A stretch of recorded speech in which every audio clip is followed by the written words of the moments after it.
Hi guys, welcome to my YouTube channel. I am Jyoti और आज हम करने वाले हैं क्लास 12 की पॉलिटिकल साइंस की फर्स्ट बुक का कंटेम्प्रेरी वर्ल्ड पॉलिटिक्स का first chapter the cold war era. यहाँ पे मैंने इंट्रोडक्शन दिया है। पहले आपको बता देती हूँ इस चैप्टर में बेसिकली हो क्या रहा है, चल क्या रहा है और हम किस किस चीज के बारे में पढ़ेंगे। उसके बाद अपने टॉपिक्स के साथ हम स्टार्ट करेंगे। फर्स्ट वर्ल्ड वॉर हमारी 1914 से हुई थी 1918 तक। सेकेंड वर्ल्ड वॉर हमारी 1 सितंबर 1939 से 2 सितंबर 1945 यानी कि 6 साल तक चली थी। ठीक है, वर्ल्ड वॉर सेकेंड में दो ग्रुप्स थे, एलाइड ग्रुप और एक्सेस पावर। ठीक है, एलाइड ग्रुप्स में आज हमारी जो यूएनएससी की 5 मेन पावर्स हैं, यूनाइटेड नेशन सिक्योरिटी काउंसिल की जो 5 मेन पावर्स हैं, परमानेंट मेंबर्स हैं, जिनके पास वीटो है। वो क्यों है? वो इसीलिए क्योंकि वो एलाइड ग्रुप में थे।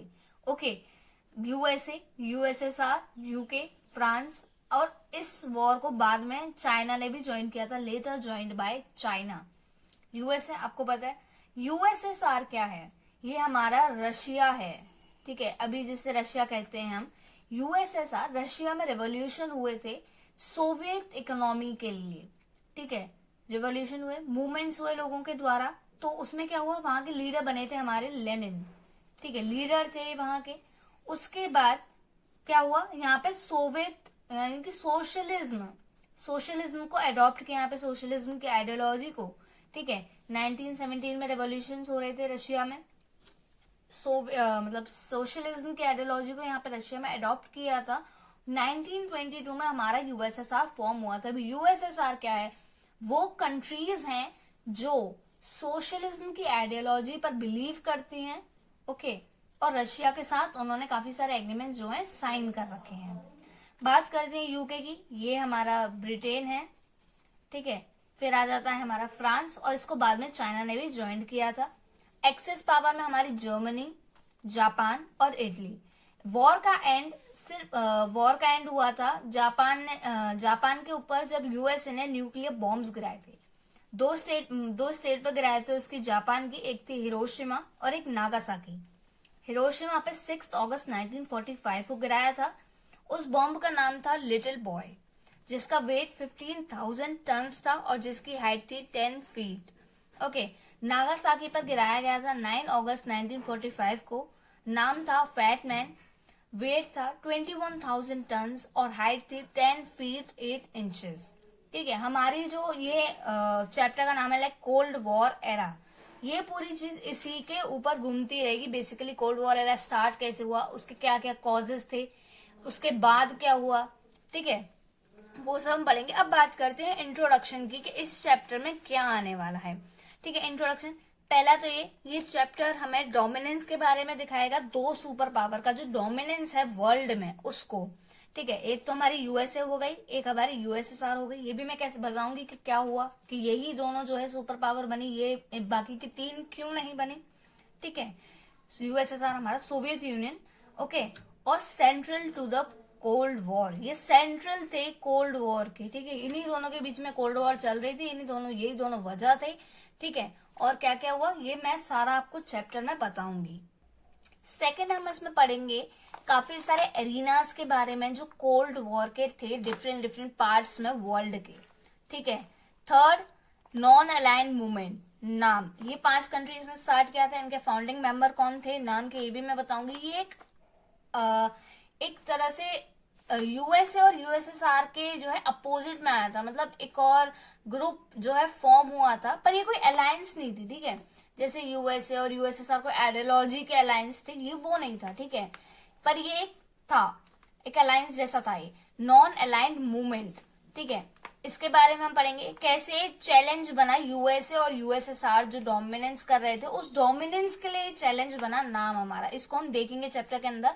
ठीक है, ये चैप्टर में डिस्क्राइब करता है कि नाम के क्या क्या अटेम्प्ट थे न्यू इंटरनेशनल इकोनॉमिक ऑर्डर को स्टेब्लिश करने में। मेन इंपॉर्टेंट हमारा यही है इस चैप्टर में।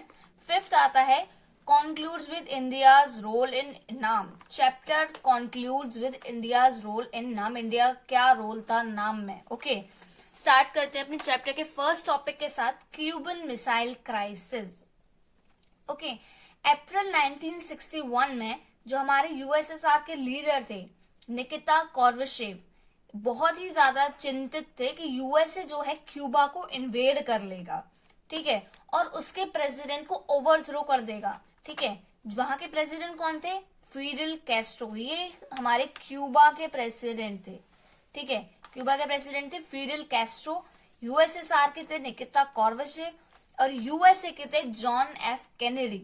ओके, यहाँ पर बहुत ही ज्यादा चिंतित थे कि वहां पे क्यूबा को वो है इन्वेड कर लेंगे, ओवरथ्रो कर देंगे क्यूबा के प्रेसिडेंट को। तो क्या होता है, क्यूबा जो था एक एलाई था यूएसएसआर का, यानी कि क्यूबा जो है उनके अलायंस का पार्ट था, उनकी कंट्री यानी कि उनकी आइडियोलॉजी को फॉलो करता था। ठीक है, तो उन्होंने क्या, वो क्यूबा जो है बहुत ही ज्यादा छोटा है। ठीक है, और यूएसएसआर के बिल्कुल साउथ में आता है नीचे। ठीक है, तो इसमें क्या हुआ, अब यूएसएसआर से मतलब क्यूबा को यूएसएसआर से फाइनेंशियल एड मिलती थी, डिप्लोमेटिक एड मिलती थी। ठीक है, तो निकिता कॉर्बेचेव ने डिसाइड किया कि वो क्यूबा को एक रशियन बेस में कन्वर्ट करेंगे और वहां पे न्यूक्लियर मिसाइल्स लगाएंगे। 1962 में उन्होंने न्यूक्लियर मिसाइल्स लगा दी वहां पर। ठीक है, इस वजह से जो यूएस था वो this made US under fire from close range. USA में बिल्कुल पास से, बिल्कुल साउथ में वो जो लगा हुआ था, अगर एक भी न्यूक्लियर बॉम्ब फेंकते तो यूएसए का पूरा साउथ बर्बाद हो जाता। ठीक है, this made US under fire from close range. ठीक है, बहुत ही ज्यादा क्लोज रेंज से जो है इसने यूएस को फायर पे रख दिया। ठीक है, जॉन एफ कैनेडी जो हमारे यूएस के प्रेसिडेंट हैं, जॉन एफ कैनेडी जो हमारे यूएस के प्रेसिडेंट हैं, was determined to get rid of these।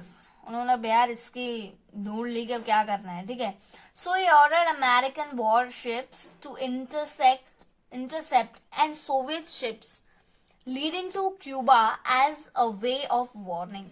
John F Kennedy ने डिफाइन कर लिया क्या करना है इन शिप्स का। ठीक है, तो उन्होंने ऑर्डर किया अमेरिकन वॉरशिप्स को इंटरसेप्ट करें और Soviet ships leading to Cuba as a way of warning, जो क्यूबा में आ रही हैं। ठीक है, as a way of warning.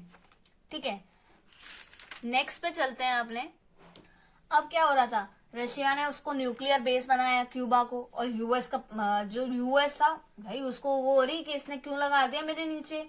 ठीक है, तो दोनों को ही बहुत ज्यादा गुस्सा था, मतलब एक तरह से यूएसए गुस्से में आ गया था, यूएसए ने तो लगा ही दिया था अपने न्यूक्लियर बॉम्ब्स को वहां पर। तो इस चीज ने पूरे वर्ल्ड को नर्वस कर दिया बिकॉज ऑफ दिस मूव। इस मूव ने पूरे वर्ल्ड को नर्वस कर दिया।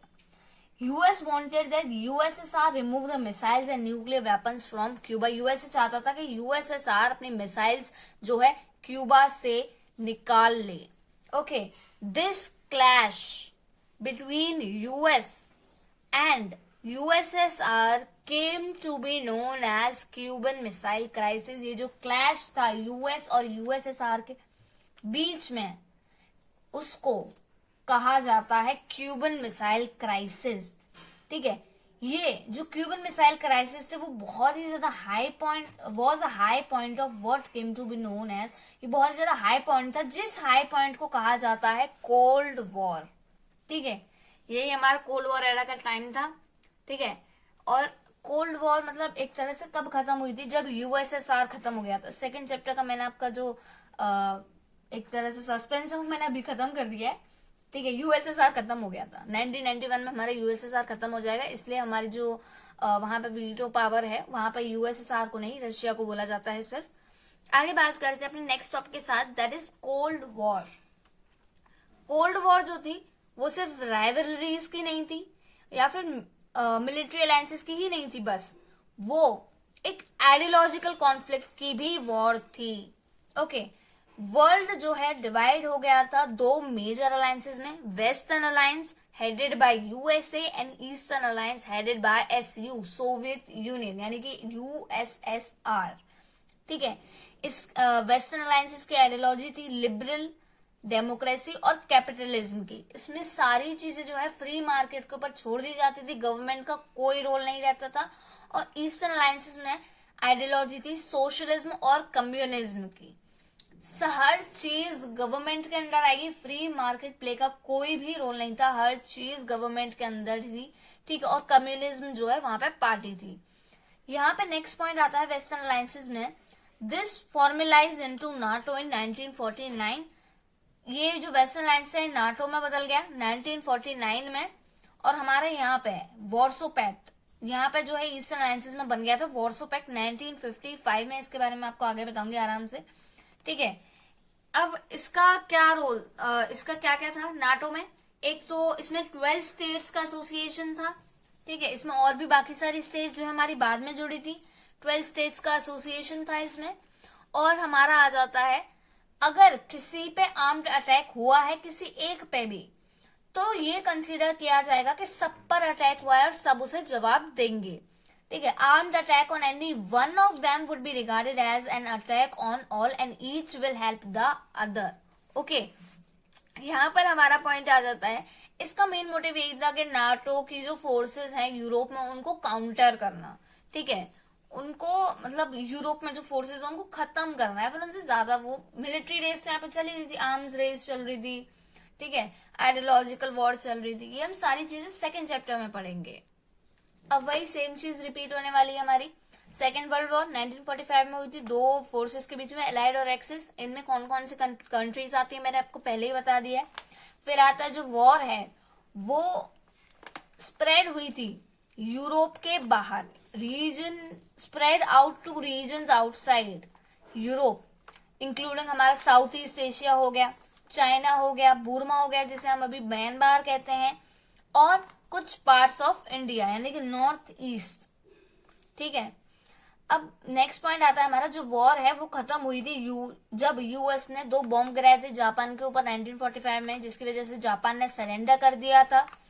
यूएस का इंटेंशन यही था कि वो एसयू यानी कि सोवियत यूनियन को मिलिट्री मेकिंग से रोक सके, पॉलिटिकल गेन से रोक सकते जो उसे एशिया में हो रहे थे, और भी बहुत कुछ। और वो अपनी पावर दिखाना चाहता, अपनी सुप्रीमेसी दिखाना चाहता था यूएसएसआर को, ठीक है। सेकेंड वर्ल्ड वॉर खत्म हुई तब 2 न्यू पावर्स जो है राइज हुई वर्ल्ड में, वो थी यूएसए और यूएसएसआर। क्योंकि सेकेंड वर्ल्ड वॉर के बाद हमारी जो बाकी 3 कंट्रीज थी, यूके, फ्रांस और चाइना, उनकी इकोनॉमी इतनी गिर गई थी बहुत ज्यादा, ठीक है। और यही 2 कंट्रीज ऐसी बची थी जिनकी इकोनॉमी, जिनको मतलब फाइनेंशियली इतना ज्यादा मतलब लॉस हुआ था पर इतना नहीं हुआ था, ठीक है। ये अभी भी बहुत अच्छी खासी बनी हुई थी, इसलिए यही 2 सुपर पावर्स हमारी वर्ल्ड में बची थी। नेक्स्ट हमारा आता है इसी के अंदर, cold war was an outcome of. Cold war किस किस चीज का आउटकम था? पहला ये कि 2 हमारे सुपर पावर्स बन गई, ठीक है, यूएस और यूएसएसआर, और वो राइवल्स थी एक दूसरे की, ठीक है, super powers rival to each other. Second आता है an understanding that destruction is too costly for any country to bear. Cold war की वजह से लोगों को ये पता चला कि जो डिस्ट्रक्शन होगा वो इतना कॉस्टली होगा कि कोई भी कंट्री उसे बियर नहीं कर पाएगी। अब यहीं से एक टर्म आती है लॉजिक ऑफ डिटरेंस, ठीक है। लॉजिक ऑफ डिटरेंस इसका मतलब होता है जब दोनों साइड्स की जो कैपेसिटी है रिटेलिएट करने की एक दूसरे के अगेंस्ट यानी कि अटैक करने की, ये कॉज करती है बहुत ही ज्यादा डिस्ट्रक्शन, जिसे ना तो कोई भी अफोर्ड नहीं कर सकता कि वो वॉर स्टार्ट करे। यानी कि वॉर दोनों को ही पता है कि अगर हमने वॉर की तो इतना ज्यादा डिस्ट्रक्शन होने वाला है कि हम दोनों में से कोई अफोर्ड नहीं कर सकता, इसलिए कोई भी वॉर स्टार्ट नहीं करता है दोनों में से पहले। अब नेक्स्ट टॉपिक हमारा आता है the emergence of two power blocs, okay. इसमें क्या था, जो पावर ब्लॉक्स बने थे हमारे नाटो, वॉर्सो पैक्ट, ठीक है, इसमें क्या हो रहा था, जो स्मॉलर स्टेट्स थी, ठीक है, ऑल ओवर द वर्ल्ड की अलायंसेस को ज्वाइन कर रही थी, और उनको प्रॉमिस किया जा रहा था कि उनको प्रोटेक्शन दिया जाएगा, वेपन्स दिए जाएंगे, इकोनॉमिक एड दी जाएगी against their local rivals, okay. उनके जो लोकल राइवल्स हैं, उनके जो लोकल दुश्मन है, उनके अगेंस्ट, ओके। ये जो सिस्टम था इसने वर्ल्ड को 2 कैंप्स में डिवाइड कर दिया, वेस्टर्न एंड ईस्टर्न। मैं पहले ही बता चुकी, western was headed by US and eastern was headed by SU यानी कि यूएसएसआर। ईस्ट में और साउथ ईस्ट एशिया में, East, South East Asia and West Asia यानी कि हमारा मिडल ईस्ट जो हो जाएगा, यूएस ने यहाँ पे एक अलायंस सिस्टम बनाया जिसको सीटो और सेंटो कहा जाता है, ठीक है। सीटो की फुल फॉर्म हो जाएगी हमारे पास South East Asian Treaty Organisation, okay. और सेंटो की हमारी है Central Treaty Organisation, okay, CENTO Central Treaty Organisation, और सीटो की है South East Asian Treaty Organisation. अब बात करते हैं, एससीओ जो था उसने बहुत ज्यादा क्लोज रिलेशंस स्टेब्लिश किए थे नॉर्थ वियतनाम, नॉर्थ कोरिया और इराक के साथ। ये एन यहाँ पे नॉर्थ है, मैंने पूरा नहीं लिखा है, ठीक है, समझ जाना यार। सेकेंड आता है एज एक्सप्लेन्ड अबव, ऊपर एक्सप्लेन में था, हम पीछे एक्सप्लेन करके आए। जो कोल्ड वॉर थी वर्ल्ड में, the cold war the world into two alliances, cold war ने जो है 2 अलायंसेस में बांट दिया है, यहाँ पे पढ़ा हमने, ठीक है, अलायंसेस में बढ़ चुकी थी पूरी सब कुछ। This system divides the world into 2 camps, ठीक है, अलायंसेस में बढ़ चुकी थी। वाइल जो कॉलोनियल पावर थी वो बहुत ही ज्यादा चिंता में आ गई थी that they lose their freedom, ठीक है, जो कॉलोनियल पावर थी वो ये सोच रही थी कि हम अपनी फ्रीडम को खो देंगे, ठीक है। इसमें से क्वेश्चन निकल के आके आता है हमारा इसी टॉपिक में से, why super powers needed alliances, ठीक है। इसमें आ जाता है स्मॉलर स्टेट्स जो थी वो क्यों हेल्पफुल थी, मतलब सुपर पावर्स के लिए, ठीक है, क्यों ज्यादा फायदेमंद थी, ठीक है, दोनों क्वेश्चन आ जाता है। Then smaller states were helpful to super power in gaining access to, ये कुछ 5 चीजें हैं जिनके ऊपर जो है मतलब ये हेल्प होती थी सुपर पावर्स को, ठीक है, अलायंसेस की वजह से, और मैं बोलूं स्मॉलर स्टेट्स की वजह से।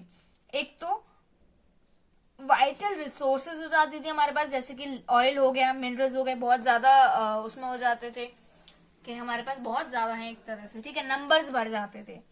सेकंड आता है territory from where the super power can launch their weapons and troops, एक उन्हें टेरिटरी मिल जाती थी जहां से वो अपने जो है वेपन्स को लॉन्च कर सकते हैं, ट्रूप्स को छोड़ सकते हैं। थर्ड आ जाता है locations from where they could spy on each other, उन्हें लोकेशन मिल जाती थी जहां से वो एक दूसरे पर स्पाई यानी कि नजर रख सकते थे, जासूसी कर सकते थे, ठीक है। नेक्स्ट हमारा उन्हें इकोनॉमिक सपोर्ट भी मिलता था, काफी सारे जो स्मॉलर अलायंसेस थे वो एक साथ हेल्प करते थे मिलिट्री एक्सपेंसेस को पे करने में, ठीक है। इसके बाद फिफ्थ हमारा आता है ideological reason, loyalty of allies, जो एलाइज की लॉयल्टी थी वो ये सजेस्ट करती थी कि जो सुपर पावर है were winning the war of ideas, वो विन करेगी आइडियाज की वॉर को।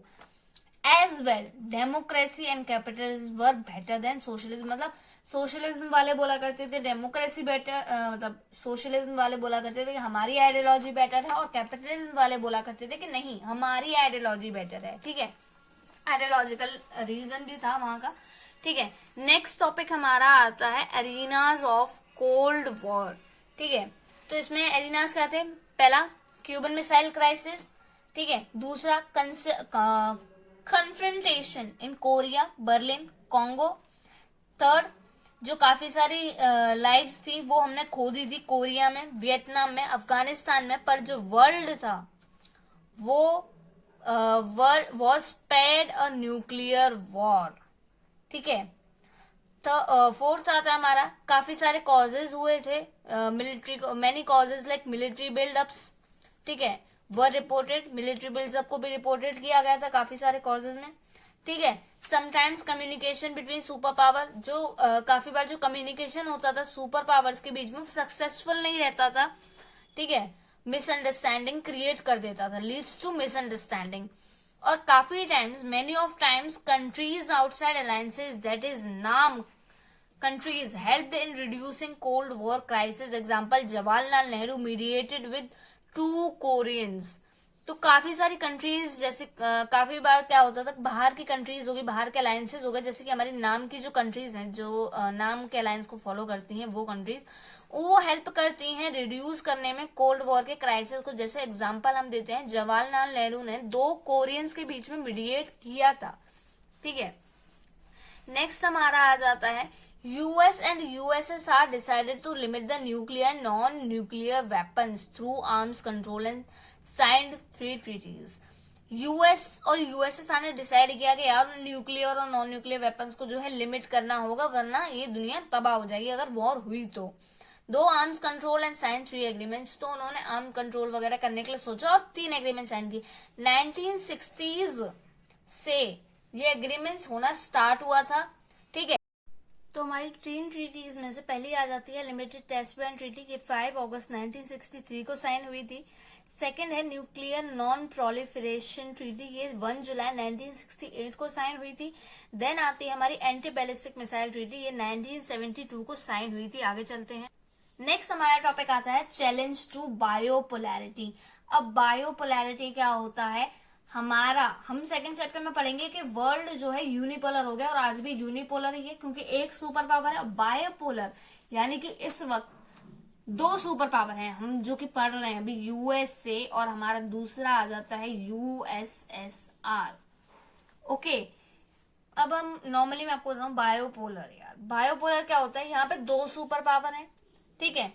चैलेंज टू बायोपोलैरिटी, बायोपोलैरिटी को कैसे चैलेंज किया गया, इन दोनों की डोमिनेंस को कैसे चैलेंज किया गया, ठीक है। इन दोनों की डोमिनेंस को जो है नाम के द्वारा चैलेंज किया गया था, नॉन अलाइंड मूवमेंट, ठीक है, which provide the newly decolonised countries of Asia, Africa and Latin America a third option not to join the other alliance.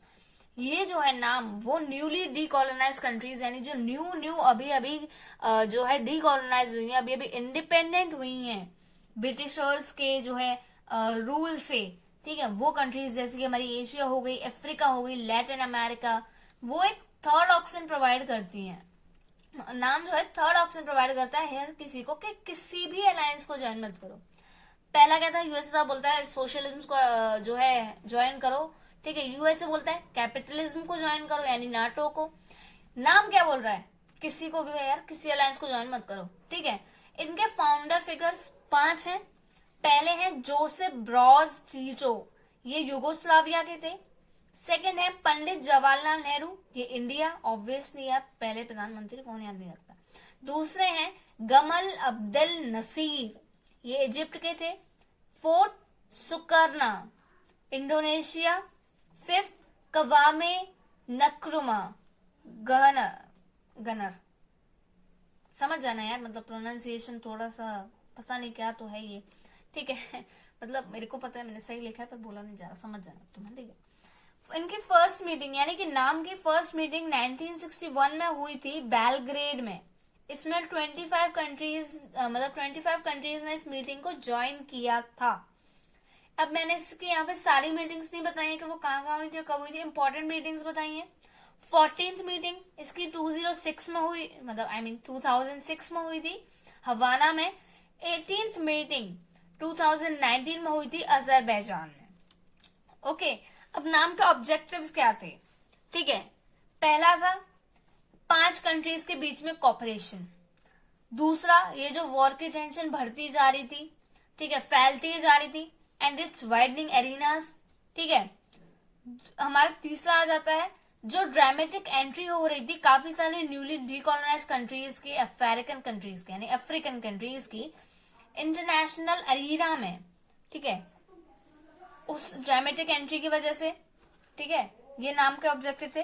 1960 में 16 न्यू अफ्रीकन मेंबर्स ने यूएन को जो है ज्वाइन किया था।